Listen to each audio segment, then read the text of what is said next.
આપણી સાથે આજે એવા સરપંચ ઉપસ્થિત છે જે ધારાસભ્યો જેવું કામ કરે છે. એમનું નામ મુનાભાઈ આહિર છે. તેમની સાથે આપણે મુલાકાત કરાવી. મુનાભાઈ, તમે સરપંચ બન્યા ત્યાં સુધી તમે રાજકારણમાં કોને એવું આમ વિચારધારણા કરતા કે તમે આની જેવું બનવું છે? રાજકારણમાં વિચારધારા મારી પહેલેથી લોકસેવાની રહી છે અને આઝાદીથી અત્યાર સુધીમાં એવા તો ઘણા રાજકીય લોકોનો આપણા ઉપર અસર થઈ હોય. હા. પરંતુ આપને વાત કરું ને તો દરેક માણસ કોઈ પણ ક્ષેત્રમાં હોય ને એને કોઈ માણસ આદર્શ હોય એના જીવનમાં. તો મારા જીવનમાં તો મોટા કોઈ પોલિટિક્સ કરતા મારા પપ્પાનો વધારે સહયોગ અને મને આદર્શ રહ્યો છે. એનું કારણ છે કે મારા પપ્પા પણ રાજકીય આગેવાન તરીકે રહેલા છે, સરપંચમાં હતા અને એના જ રસ્તે હાલવાની એક કોશિશ છે મારી. અને એને પણ લોકસેવા, લોકો માટે કંઈક કરવું એવી ભાવના હતી. એ ભાવના જ મારી છે. જ્યારે તમે હરિપરપાળ ગામના સરપંચ બન્યા ત્યારે તમારા વિચારો અને સપના કેવા હતા? સરપંચ બન્યા પહેલા થોડી વાત કરી દઉં. જ્યારે મારા ફાધર સરપંચ થયા એટલે પહેલી જ વખત અમારા ગામમાં વીજળી, ઇલેક્ટ્રિસિટી લાવ્યા 86માં. અને ત્યારે મારી ઉંમર તો નાની. મારા ફાધર નવરાત્રિના કામો, બીજા જાહેર કામોમાં હોય એની સાથે હું રહેતો. અને મને ખ્યાલ છે કે આ બધું જોતા મને એવું લાગતું હતું કે ધીમે ધીમે આપણા ગામની અંદર એવી સુવિધા હોવી જોઈએ વર્ષો પહેલા કે લોકોને જે પ્રાથમિક સુવિધા મળવી જોઈએ એના માટે હું કોશિશ કરીશ. અને આજે સંપૂર્ણ સુવિધાથી મારું ગામ સજ્જ છે. મારા ગામમાં આપ જોશો એ સામે જ યોજના છે પાણીની, એ 11 કરોડની યોજના છે અને એ આપણે 20 વર્ષ પહેલા ગામમાં લેવા. અને ઘરે ઘરે 7 વિસ્તાર છે મારા અલગ અલગ. એ 7 વિસ્તારોમાં બધા જ વિસ્તારોમાં ઘરે ઘરે પૂરતું પ્રેશરથી પાણી એક પણ વારો ચૂક્યા વગર આપીએ છીએ.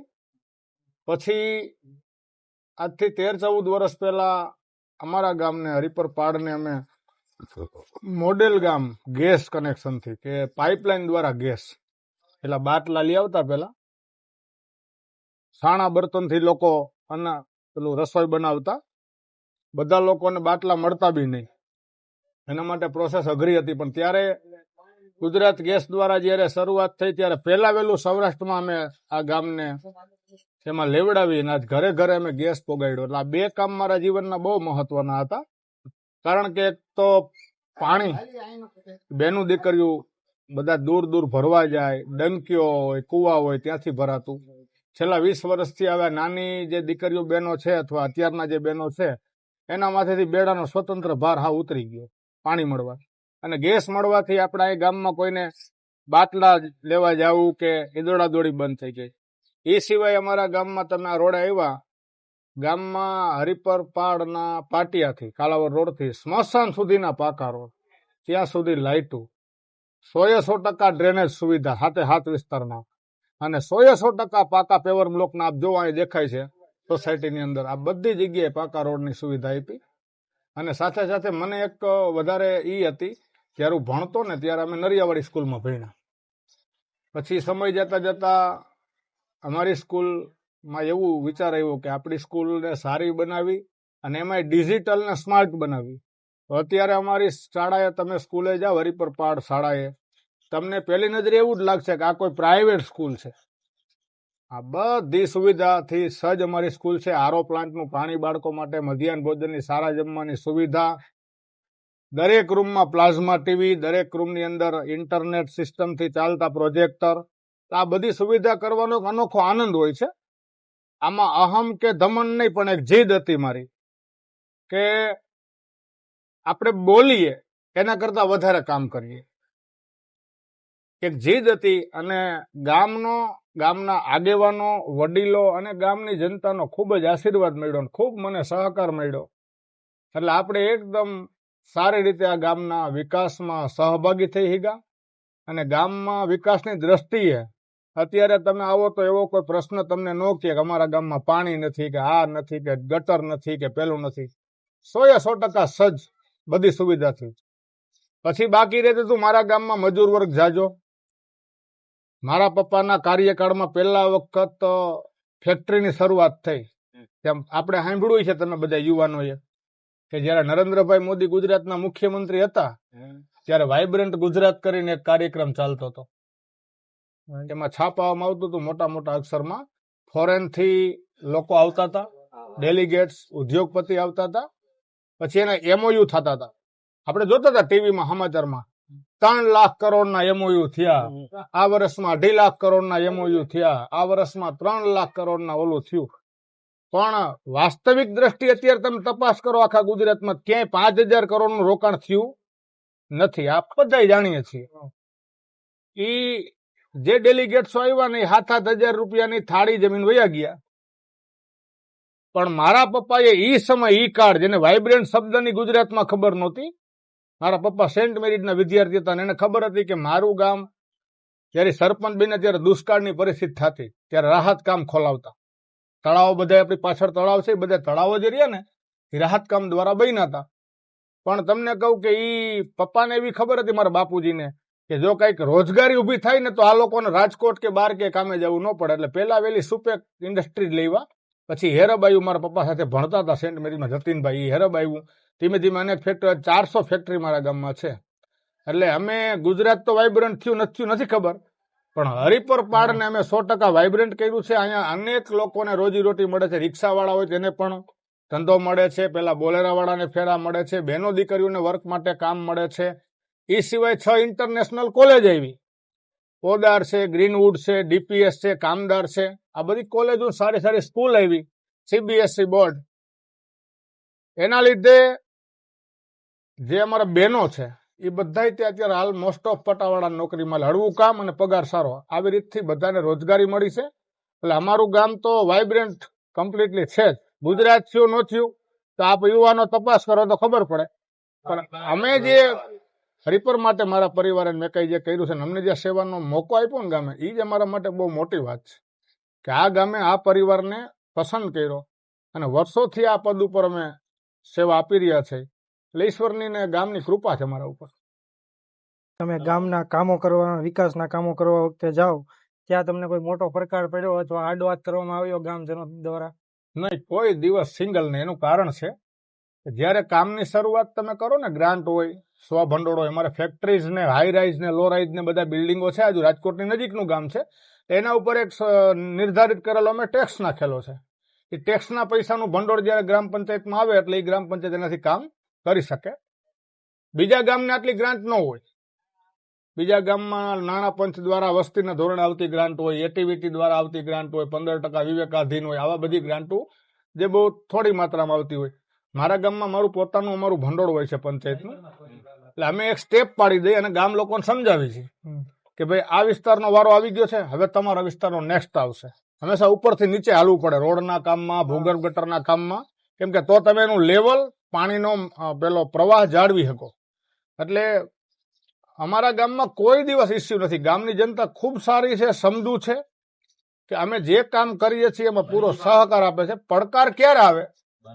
કોઈ અધિકારી કોઈ કિનાખોરી રાખે અથવા કોઈ પક્ષાપક્ષી રાખે અને ફાઇલને દબાવવાની કોશિશ કરે તો એના માટે ભગવાન આપણને બુદ્ધિ શક્તિ આપી છે કે એ ચમરબંધી હોય ને તો આપણી ફાઇલ સાચી અને કમ્પ્લીટ હોય એટલે એને ક્લિયર કરાવવાની જ હોય.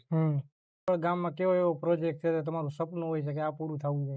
મારા ગામમાં મેં કીધું એમ તમામ કામો તો પૂરા થયા છે. જે જાહેર સુવિધાના હોય, મેં કીધું ને કે મજૂર વર્ગ હતો, પછી ફેક્ટરી હતી, એટલે એક ઈચ્છા એવી હતી કે સરકારી દવાખાનું, હેલ્થ સેન્ટર પણ મારા ગામમાં હોવું જોઈએ.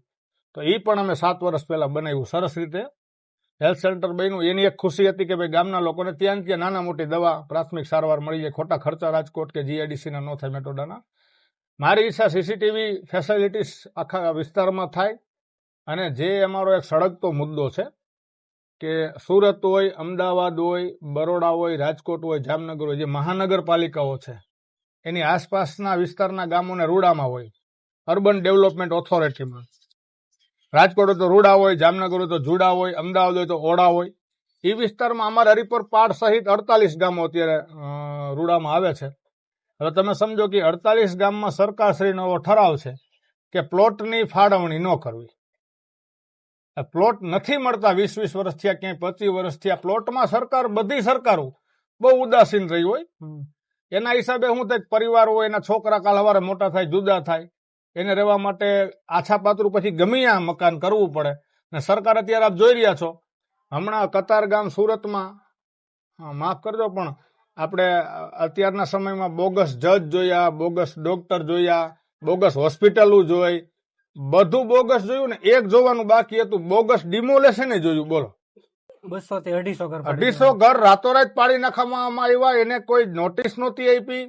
ગરીબ માણસોને કોઈ મોટા માથાના ઈશારે પાછળની જમીનમાં જવા માટે, રસ્તો મોટો કરવા માટે કે જે પણ કારણો હોય, ખૂબ મોટા પૈસાનો વહીવટ કરી અધિકારીઓની આ હાજરી હતી. એ અધિકારીઓ અત્યારે આમાં જવાબ દેવા માટે પણ તૈયાર નથી. મીડિયામાં તમે જોયું હશે કે એ લોકો એને એમ કીધું કે ભાઈ અમને કોઈ નોટિસ નહોતી, રાતોરાત આવીને પોલીસ ખાતું બધું.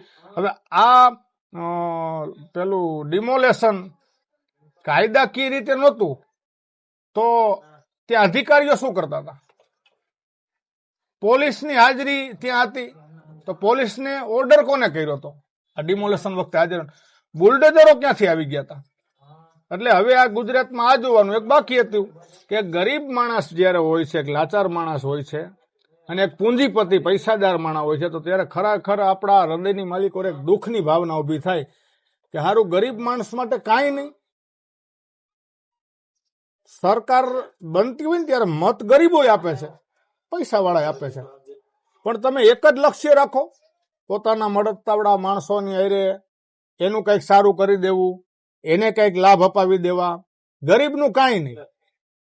મને ઘણા લોકો મારા સોશિયલ મીડિયામાં ભાઈ પ્રશ્નો કરતા હોય, મુનાભાઈ આપ વિરોધ કરો છો, આપ કઈ પાર્ટીના છો? એકય પાર્ટીનો હું સમર્થક પણ નથી અને વિરોધી પણ નથી, પણ અત્યારે જે સીટ ઉપર બેઠા છે એની જવાબદારી હોય. તમે સીટ ઉપર બેઠા છો તો જવાબદારી તમારી હોય. તમે તમને ન કહી તો શું નહેરુજીને કહેવા જાય? અત્યારે જ્યાં જ્યાં ગરીબોના કામ નથી, આ ગરીબોને જે એને મળવું જોઈએ નથી મળ્યું. આપણે એવું ક્યાં કહી શકીએ તમે અમને 4 બેડરૂમ હોલ કિચન વાળો ફ્લેટ આપી દો યાજ્ઞિક રોડ ઉપર, એવું કહીશી? એવી ખોટી માંગણી ના કરી શકીએ. જ્યાં અમારું ગામ છે, અમારા ગામમાં અમે જન્મ લીધો છે, આ અમારી જન્મભૂમિ છે અને અમારો મૂળભૂત અધિકાર છે મકાનનો, જમીનનો, એક રહેવા માટે, પરિવાર માટે. એવા એક સામાન્ય બાબતને જો સરકાર લક્ષ્યમાં ન લે, અને બીજું તમે વિચાર કરો ભાગલપુરમાં, બિહારમાં તમે જોવો છો, છત્તીસગઢમાં, આ બધી જગ્યાએ એક જ કંપનીને હજારો હેક્ટર જમીન ₹1 ટોકન દર આપવામાં આવે છે. તો એક વ્યક્તિ માટે હજારો. અત્યારે તમને એક હું બહુ સાચી વાત કરું, તમે NCR ના આંકડા પણ જોઈ લેજો. 18% જમીન ઇન્ડિયાની એ 2 જ વ્યક્તિઓના નામે છે. 18% જમીન અદાણી અને અંબાણી. આ ચોખ્ખી વાત છે. કહેવાનો મતલબ એ છે કે જયારે સરકાર પૂંજીપતિઓના કહેવાથી કામ કરવા માંડે ને ત્યારે ભોગ ખેડૂત બને છે, ભોગ ગરીબ માણસ બને છે, ભોગ મજૂર માણસ બને છે. એના જીવનનો, એના જીવન ધોરણનો, એની સામાજિકતાનો, એની માનસિક અસરોનો સરકારને કાંઈ પડી હોતી નથી. આ રોમમાં થયેલું છે, આ પેલેસ્ટાઇનમાં થયેલું છે, અગાઉ રશિયામાં થયેલું છે, અને હવે કદાચ આવનારા દિવસોમાં આ સ્થિતિ ભારતમાં સર્જાશે. તો હજી પણ સરકાર આમાં પગલા નહીં લે ને નિર્ણાયક. તો ગ્રાન્ટ મેળવવા તમારે કોઈ એવી કોશિશ કરવી પડી કે મુશ્કેલી પડી અત્યાર સુધીમાં? બહુ જ કારણ છે. તમને કહું કે સરકાર જ્યારે કોઈ પણ પાર્ટીની હોય એની સામે તમે ફાઇટ લોકો માટેથી કરતા હોય એટલે સ્વાભાવિક છે કે કિનાખોરી રાખે. ખરેખર તો તમે મુખ્યમંત્રી બની ગયા કે વડાપ્રધાન થઈ ગયા કે સરપંચ તરીકે હું છું, તો મને મત આપ્યા નથી આપ્યા, પણ હું આખા ગામમાં એક સરપંચ તરીકે છું. મારા માટે પછી 5 ઘરનો સરપંચ એવું ન હોય, 50 ઘરનો સરપંચ એવું નહીં. મારા ગામમાં 650 મકાન છે, 650 મકાનમાંથી કોઈ પણ માણસ મારી પાસે કાંઈ પણ વાત, રજૂઆત, સમાધાનની બાબત, માથાકૂટ લઈને આવે એટલે એમાં પૂરેપૂરા હૃદયથી પ્રયત્ન કરીને, ખર્ચો ઘરનો કરી પણ એ પ્રશ્ન હલ થાયની જોવાની જવાબદારી આપણી હોય. તો આ જ્યારે પાણીની યોજના હું લેવો ને ત્યારે મારે હાઈકોર્ટમાં જવું પડ્યું. યોજના લેવા પછી 2ની લાઈનમાં જ પાણી આપતા હતા, પાછો મારે જવું પડ્યું કોર્ટમાં અને 1 ફૂટની લાઈનમાંથી પાણી ચાલુ કરાવ્યું. એટલે પડકારો આવી રીતના હોય છે, પણ ઈશ્વર આપણને અને ગામના આશીર્વાદથી એ પડકારોનો સામનો કરવાની શક્તિ આપી તો કરી શકી છે.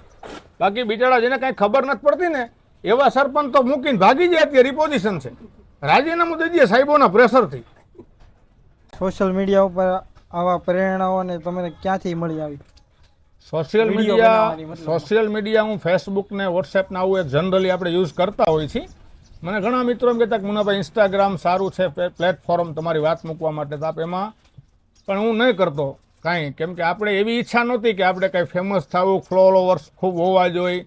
હજી પણ એવી ઈચ્છા મનમાં ક્યારેય નહીં. બસ એક એવું થોડું થયું કે આપણે જે કામ કરીએ છીએ એના વિડીયોઝ મૂકીએ, આપણું ગામ તો જોશે કે આ કામ મુનાભાઈ અહીં સુધી પહોંચાડ્યું, આ કામ અહીંયા કર્યું, આ કામ અહીંયા કર્યું, એ બધાયના ઘર સુધી પહોંચશે આ વાત. એટલા માટે શરૂઆત કરી હતી. પણ ખુશીની વાત એ છે, સમગ્ર ગુજરાત, સમગ્ર ભારતની જનતા, આખા આઉટ સ્ટેટમાંથી ઘણા મારા ફોલોવર્સ છે. તો મારા કામને, મારા વાતને અને મારી વિચારને એ લોકોએ સહકાર આપ્યો, આશીર્વાદ આપ્યા, જેના લીધે આજ આપણે હવે બધા જ મારા કામો હોય છે, જે કાંઈ મારી પ્રવૃત્તિ હોય છે, એ બધું જે કાંઈ સરકારને કાંઈક કહેવાની વાત હોય છે, એ બધી વસ્તુ આપણે સોશિયલ મીડિયામાં મૂકીએ છીએ. તમારા જીવનમાં તમે સૌથી મોટો સંઘર્ષ કયો કર્યો? સંઘર્ષ જ્યારે હું સ્કૂલમાં ભણતો અને ત્યારે પરિસ્થિતિ બહુ જ ખરાબ હતી. એટલે એક તો ભણવાનું છોડવું પડ્યું, 11મું ધોરણ અધૂરું મૂકીને, અને છકડો રિક્ષા હલાવીને પછી ઘરનું ગુજરાન ચલાવવા માટે મહેનત કરી.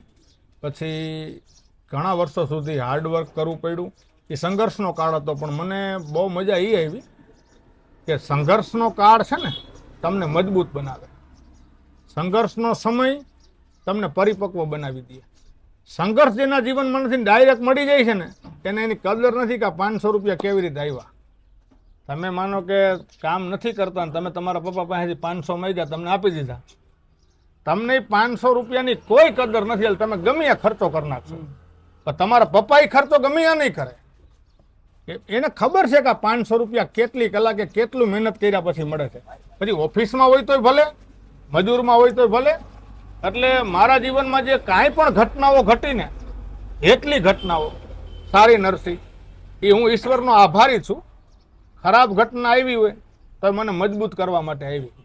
એમાં મેં પેલું કે ને આપણે કે આફતમાંથી અવસરમાં કેમ જવું, એ શીખવા મને એ જીવનકાળમાં છે, એ 20 વર્ષમાં મને મળ્યું હતું. શરૂઆતમાં જ્યારે વિડીયો બનાવવાનું ચાલુ કર્યું પછી લોકોનો પ્રતિસાદ કેવો હતો તમારા પ્રત્યે? મેં પહેલો જ વિડીયો મૂક્યો ને જ્યારે, એક સમાધાનનો હતો અમારા અહીંયા છોકરાઓનો, અને સમાધાનનો વિડીયો હતો અને મેં મૂક્યો. ચોરી કરવા બાબતનો હતો એ ને? એની પહેલાંનો એક હતો, એ સમાધાનનો હતો. પણ એમાં એવું હતું કે એ વિડીયો મૂક્યો મેં સોશિયલ મીડિયા પર, અને એ વિડીયો એક જ દિવસમાં 1.5 લાખ લોકોએ જોયો. એટલે મને વિચાર આવ્યો કે ભાઈ કાંઈક લોકોને ગમે છે. પછી મારા વર્કના વિડીયો મૂકવાનું ચાલુ કર્યું. અમુક જે ખેડૂતના પ્રશ્નો હોય એના વિશે હું બોલતો, હજી બોલું છું, હજી બોલીશ પણ ખરો. જ્યાં જ્યાં અન્યાય થશે ત્યાં અમે અવાજ ઉપાડીશી, અને લોકો એને ખૂબ હૃદયથી સ્વીકારે છે. એટલે એનાથી એવું થયું કે ભાઈ લોકો સુધી મારી વાત વધારે વધારે પહોંચે છે, તો મારી ફરજ એ છે કે લોકોને સત્ય બતાવું. સમાજના મુદ્દા ખુલ્લે આમ બોલો છો, તેનું મુખ્ય કારણ શું છે? સમાજના મુદ્દા એટલા માટે મારે બોલવા પડે. જો આ લોકોએ કામ કર્યું હોત તો બોલવાની ક્યાં જરૂર હતી યાર? તમે સમજો, તમે 12મું ધોરણ ભણો છો, તમે મહેનત ખૂબ કરી, પરીક્ષા આવી, પાસ થયા નપાસ થયા, પણ તમે મહેનત તો કરી ને. આ મહેનત નથી થતી. હું એટલા માટે બોલું છું કે હું ખૂબ ગરીબ પરિસ્થિતિ મેં જોઈ છે. હું ખેડૂતનો દીકરો છું, મેં મજૂરી ખુદ કરેલી છે. આ બધા યુવાનો બેઠા એને જોઈ છે મારી મજૂરીનું કામ. છકડો રિક્ષા હલાવતો, પેલી ડ્રીલથી દાર બ્લાસ્ટિંગના દાર ફોડવા જતો, સિમેન્ટની બોરીઓ હારી છે. મને પરિસ્થિતિની ખબર છે. તમે વિચાર કરો, જ્યારે જ્યારે સરકાર કોઈ પણની હોય, આમ આદમીની હોય, કોંગ્રેસની હોય કે ભાજપની હોય, હું તો ત્રણેય હોય, ગમે એની સરકાર કોઈ પણ સ્ટેટમાં હોય, એ લોકોએ મૂળભૂત જ્યારે તળિયાથી કામ નથી કરતા, ડાયરેક્ટ ઉપરથી કરે છે, ત્યાં મારો અવાજ નીકળે છે. ખેડૂતનું ધ્યાન રાખવાનું, ખેડૂતને મારવાના. બોલો, ગરીબ માણસનું ધ્યાન રાખવાનું, ગરીબને મારીને કાઢી મૂકવાના. એટલે ત્યાં મારે અવાજ ઉપાડવો પડે છે. ઉપાડું છું એટલા માટે કે જાજા નહીં, પણ મારા વિડીયો કદાચ 5 લાખ લોકો જોવે, એમાંથી 5ને તેવો વિચાર આવશે ને કે ભાઈ વાત સત્ય છે. બસ અત્યારે ગામડામાં થોડામાં થોડો તો વિકાસ તો હોવો જ જોઈએ. અત્યારે માનો કે નોર્મલ ગામડું હોય તો ત્યાં જરાક પણ વિકાસ નથી. તો આ ગામના સરપંચ કરતા શું હશે એ નથી ખબર પડતી. 2-3 મુદ્દા છે. જ્યારે ગામડાનો વિકાસ ન થાય, મેં તમને કીધું એમ, અમુક હાવ સરકારી ગ્રાન્ટ ઉપર ગામડું નિર્ભર હોય છે. અંતરિયાળ ગામડું હોય, સરકાર આપે જેટલા નાણાં પંચમાંથી, ઓમાંથી કઈ જિલ્લા પંચાયતમાંથી કોઈ આપે, કોઈ ધારાસભ્ય આપે, એમાંથી કામ થતા હોય છે. તો હજી તમને એવા હજારો ગામ 18,639 તો ગુજરાતના ગામડા છે. એ ગામડામાં તમે જઈને તપાસ કરો, તમને એવા 2,000 ગામ કે 3,000 ગામ જે મળશે 18,000